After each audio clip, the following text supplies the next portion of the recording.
Minsan sa gabi ay nagugulat na lang sila Yun, dahil oh. tumatawa ito ng mag-isa. Di ba? Ganun talaga sa kanila, boy. Sa ibang bansa talaga.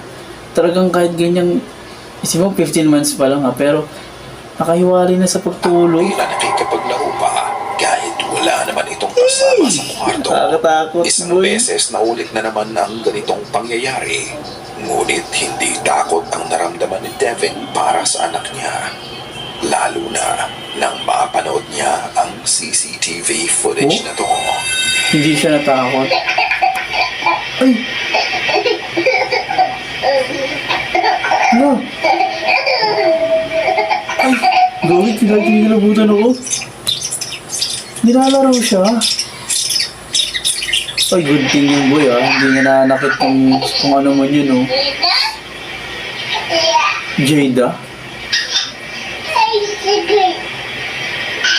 Gogi, tanda yung bata. Gogi, nilalaro siya.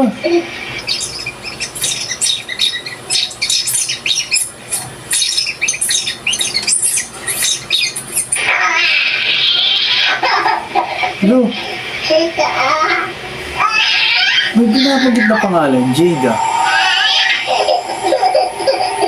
Gogi, ba yung tawa As niya, you boy? can see here, it's already late at night.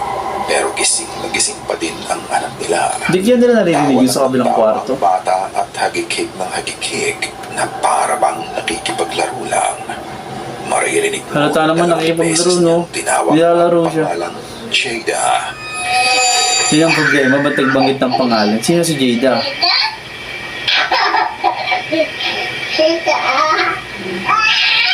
Si Jada ay ang mas nakakatandang kapatid ng bata sa video. Maririnig mo pa nga ang boses nito nang tawagin siya ng toddler at sinabi nitong, "Yeah." Ano, wala na yung bata?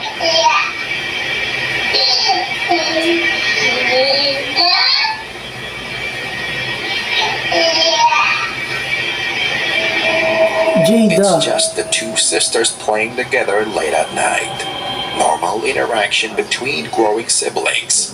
Wala na yung Pero sa Jada kaso siguro. to, wala na si Jada. Ay, Hindi mention ni gabi. Devin kung ano ang naging sanhi ng pagkamatay ni Jada. Pero Ay. ang bata ay pumanaw noong 2017 sa edad na 3. Kung Gabi. ganoon, bumalik ba ang Ay, hindi ako kaluluwa na- ni hindi Jada ako sa natakot kanya dito, bilang boy. isang Parang guardian nakaka- angel para protektahan ano ng puso? ang kababatang kapatid niya? Nagbalik ba siya para maipakita Kaso nga lang, di ba? ang pagmamahal niya sa bata? Kaso nga lang, di ba nga, sabi nga nila, pag daw namatay ang tao,